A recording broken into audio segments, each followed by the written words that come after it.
Viewers, बहुत दिनों बाद आप लोगों से बात हो रही है क्योंकि अगस्त का पहला हफ्ता जो है, पहला क्या दूसरा हफ्ता भी हमारे लिए तो बहुत खराब निकला।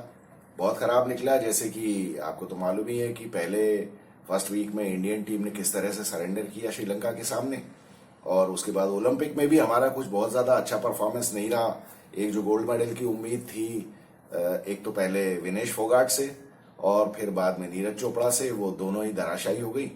और मुझे तो आप लोग वैसे भी जानते हैं कि हम लोग कोई जर्नलिस्ट तो है नहीं, तो हमें हर किसी बात के ऊपर वीडियो बनाने का कोई शौक नहीं है, और बात में कुछ सब्सटेंस भी होना चाहिए, कुछ मजेदार बात भी होनी चाहिए। और अल्टीमेटली हम लोग तो कनोसर्स हैं इंडियन क्रिकेट के, तो इंडियन क्रिकेट अगर अच्छा करेगा तो हमें खुशी होगी, और हम बात भी वही करना चाहते हैं, और हमेशा हम बात वही करते हैं कि इंडियन टीम किस तरह से बेटर हो सकती है।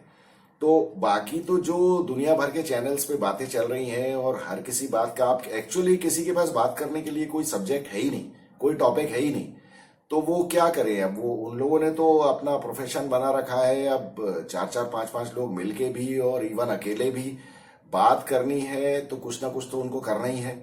लेकिन हमारे साथ ऐसा कंपल्शन नहीं है। नॉर्मली तो मैं तो सिर्फ मैच की एनालिसिस ही करता हूं, या फिर कोई ऐसी न्यूज हो जो सिग्निफिकेंट हो इंडियन क्रिकेट के फ्यूचर के हिसाब से या इंडियन क्रिकेट की हेल्थ के हिसाब से, तो मैं उसके बारे में बात करता हूं। अदरवाइज तो हम मैचेस का इंतजार करते हैं। अब मैचेस देखिए, बहुत दिनों से तो कोई थे नहीं। जो 3-4 तारीख को जो इंडिया ने सरेंडर किया है श्रीलंका के सामने, उसके बाद से तो कोई मैचेस थे नहीं। अब अगले मैचेस बांग्लादेश के साथ होने वाले हैं सितंबर में, तो वो उसके बाद हम उसके बारे में तो बात करेंगे ही, डेफिनेटली करेंगे। उसके पहले दिलीप ट्रॉफी होने वाली है 3 या 4 तारीख से कभी से, तो उसके बारे में हम बात करेंगे, या उन मैचेस के बारे में भी हम डिस्कस कर सकते हैं। इंडिया टीम की जो प्रोस्पेक्टिव जो सिलेक्शन होने वाली है बांग्लादेश के लिए, बांग्लादेश टूर के लिए, उसके बारे में हम बात करेंगे। लेकिन मुझे तो सबसे ज्यादा अभी लास्ट जो वीडियो भी हमने किया था, वो इंडिया का जो तीसरा वनडे श्रीलंका के अगेंस्ट इंडिया ने सरेंडर मारा था, उसके बारे में हमने बात की थी, और वहां पे हमारे जेन्युइन कंसर्न्स थे, और हमारे सारे व्यूअर्स के भी बहुत जेन्युइन कंसर्न्स थे उसके बारे में। तो अब मुझे तो यही लगता है कि गंभीर के सामने बहुत बड़ी चुनौती है कि भैया अब ये जो जिस तरह से इंडियन टीम खेली है वहां, और बुरी तरह से एक्सपोज हुई है, तो इसको ये कैसे ओवरकम करेगा गौतम गंभीर। और ओवरकम करने के लिए तो क्या है, आपको तो मालूम है वहां प्रॉब्लम कब होती है, जब आपको मालूम ही नहीं है कि आपकी टीम के साथ इशू क्या है। लेकिन यहां तो बिल्कुल बर्निंग इशू है ना। यहां तो हमको सबको पता है कि जेन्युइन बॉलिंग जब होती है, चाहे वो फास्ट बॉलिंग हो, मतलब स्विंगिंग बॉलिंग हो, या फिर स्पिन हो, तो हमारी टीम के बल्लेबाज ये तो फ्लैट पिच बुलीज हो चुके हैं, बिल्कुल एस्टेब्लिश हो चुके हैं। तो इसके अलावा इनकी तो कोई वीकनेस है नहीं। फ्लैट पिच दे दो तो ये तो आउट होते ही नहीं है, और सारे चौके छक्के और सब कुछ मार देते हैं। और जहां जरा सी बॉल मूव हुई, चाहे वो स्विंग हो या फिर सीम हो या फिर स्पिन हो, तो हमने देखा किस तरह से श्रीलंका के बच्चों के सामने इन लोगों ने सरेंडर किया। वो सरेंडर ही है, वो कोई उसको लाग लपेट करके कुछ भी कह दे। अब आप ये देखिए कि एक भी जो यूट्यूब चैनल है जो क्रिकेट के ऊपर बात करता है, मेरे ख्याल से वो श्रीलंका की सीरीज हारने के बाद, वो जो लास्ट वनडे हारे उसमें गाली गलौज करने के बाद, उसके बाद किसी ने भी इसके बारे में बात नहीं की। और अभी सारे लोग यही बात कर रहे हैं कि अरे अभी तो आईसीसी की 3-4 इवेंट्स आने वाली हैं अगले 2-3 सालों में, और इसमें से इंडिया कितने जीत जाएगी और क्या हो जाएगा और क्या नहीं हो जाएगा। मेरा कहना तो ये है व्यूअर्स कि पूरी दुनिया को इंडिया की वीकनेस बहुत अच्छी तरह से पता चल चुकी है। अभी इस इंडिया को अभी अगले 1 साल में 10 टेस्ट मैचेस खेलने हैं। अब इनके सामने तो बड़ा धर्म संकट ये होगा कि ये विकेट किस तरह का बनाएंगे। इंडिया में जो होने वाले हैं उसमें भी, और बाहर तो खैर विकेट बनाने का इनके पास कोई कंट्रोल है नहीं, तो बाहर तो ये फिर भी मुझे लगता है ठीक कर लेंगे। जैसा कि मैंने पहले एक वीडियो में भी कहा था, मुझे लगता है बॉर्डर गावस्कर ट्रॉफी जो ऑस्ट्रेलिया में होने वाली है, उसमें इंडिया को उतनी तकलीफ नहीं होगी। हालांकि तकलीफ होगी, लेकिन फिर भी उतनी तकलीफ नहीं होगी जितने इनको होम टेस्ट मैचेस में तकलीफ होने वाली है। क्योंकि अब इनको ये प्रॉब्लम हो जाएगी कि ये स्पिनिंग विकेट बनाए या फिर क्या करे। इसमें कोई शक नहीं है कि इंडिया के स्पिन बॉलर्स जो हैं, वो मतलब मैं ये कहूंगा कि वर्ल्ड में एक तरह से बेस्ट ही समझ लिया। लेकिन ऑस्ट्रेलिया और न्यूजीलैंड और इंग्लैंड ने भी जो हमको एक्सपोज किया था पहले टेस्ट मैच में, तो उससे हमें बहुत अच्छी तरह से समझ में आ गया है कि इंडियन बैट्समैन भी कोई बहुत अच्छे नहीं है, और ये तो बहुत बुरी तरह से एक्सपोज ऑलरेडी हो ही गए अभी। तो न्यूजीलैंड और ऑस्ट्रेलिया जब इंडिया आएंगे खेलने, तो ये भी बहुत अच्छी तरह से अपने आर्म्स एंड अम्युनिशंस लेके आएंगे स्पिन बॉलर्स के साथ। तो अब इंडिया के साथ तो वो प्रॉब्लम हो जाएगी जो ऑस्ट्रेलिया के अगेंस्ट लास्ट टेस्ट मैच में इनको हो गई थी कि अब ये विकेट कैसा बनाए। तो ये प्रॉब्लम इनके साथ आने वाली है, और मुझे यही देखना है कि अब ये गौतम गंभीर किस तरह से इस प्रॉब्लम को हैंडल करता है। जहां तक की ये खबरें आ रही हैं कि विराट कोहली और रोहित शर्मा दिलीप ट्रॉफी नहीं खेल रहे हैं, और विराट कोहली ने अर्जी दे दी है छुट्टी की और ऐसा वैसा, तो इस बारे में तो मेरा बहुत क्लियर कट रिजर्वेशन ये है कि भैया जब तक आप सेंट्रली कॉन्ट्रैक्टेड प्लेयर हो तो आपको सारे मैचेस खेलने चाहिए, जितने भी मैचेस हो रहे हो, चाहे वो इंटरनेशनल हो, चाहे वो डोमेस्टिक टूर्नामेंट ही क्यों ना हो, चाहे वो दिलीप ट्रॉफी या रणजी ट्रॉफी ही क्यों ना हो। अब एक बात बताइए, आप लोगों में से किसी को शक है क्या कि विराट कोहली और रोहित शर्मा भी इवन एक्सपोज हो गए? रोहित शर्मा इसलिए एक्सपोज नहीं हुआ स्पिन के अगेंस्ट क्योंकि जब तक वो खेलता रहा तब तक तो फास्ट बॉलर ही वो तो ओपन करने आता है, लेकिन 12-13 ओवर के बाद जैसे ही स्पिनर आए, रोहित शर्मा ने भी हाथ पैर चलाने शुरू कर दिए। कभी रिवर्स स्वीप तो कभी उल्टा स्वीप तो कभी कुछ स्वीप, इस तरह के शॉट्स उसने भी मारे। जब तक फास्ट बॉलिंग चल रही थी, जब तक बॉल में शाइन थी, तब तक तो रोहित शर्मा ने बैटिंग की, लेकिन बाद में सारे बुरी तरह से एक्सपोज हो गए। और रहा सहा हमको जो देखने की उम्मीद थी कि यशस्वी जायसवाल कैसा खेलेगा, तो उसको तो इन्होंने टीम में ही नहीं लिया।